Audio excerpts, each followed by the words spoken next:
It's time to create our very first link. Now, this is a basic course on Dreamweaver. We're going to start with something very simple. A lot of you probably already know more or less how to do this, but Dreamweaver really helps us out.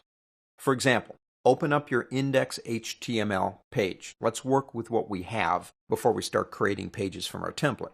If we go into our Pages area, we do have a page that has that little rollover on it, where the prairie dog pops up and down. Let's call that the prairie dog game, if you will. And we want to get people to go to that page. Now, we use a link to make that happen. We have to decide where the link goes. For this one, let's use the image of the little kid. That's going to be our link. Now, it wouldn't really make sense because there's no indication of if you click on that why it would take you there. But like I said, just a basic link to show you how this works. We're going to select the image.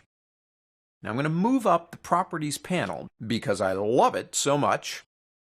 And we're going to make the link right here. Select that image. Make sure that the Pages folder is open. And you can see the rollover HTML right here. I want you to go to the Link Target button right there, point to File, and you're going to drag that thing down until you see it highlight rollover, and that's it. It's just made the link right up here. Look at the link though. Pages rollover HTML is actually what's called a site root relative link. Now that's the default for what Dreamweaver does, and let me explain that. You have relative links and you have absolutes. An absolute link would not only have the word pages, which is the folder they're in, and then the rollover is the image, or the document in this case.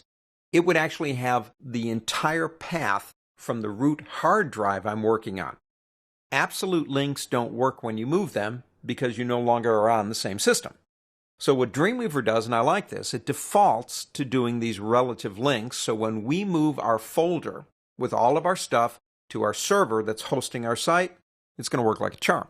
So that's what that is, Pages Rollover HTML. While we're here, we do have a choice on what is called the target.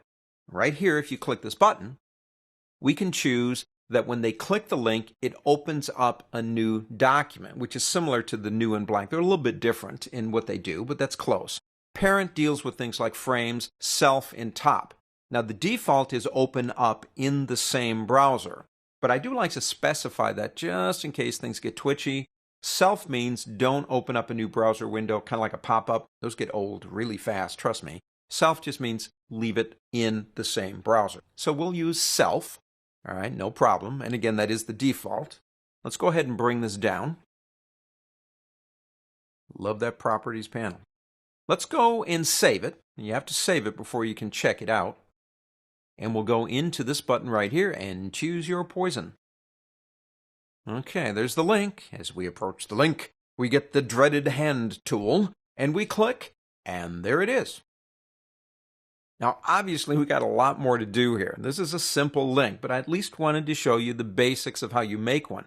You can attach the same way to anything on the screen, but that's a simple link. It's very easy. Dreamweaver takes all the muss and fuss out of it, and it's called a relative site link. So when we move our folder to that server, everything's done.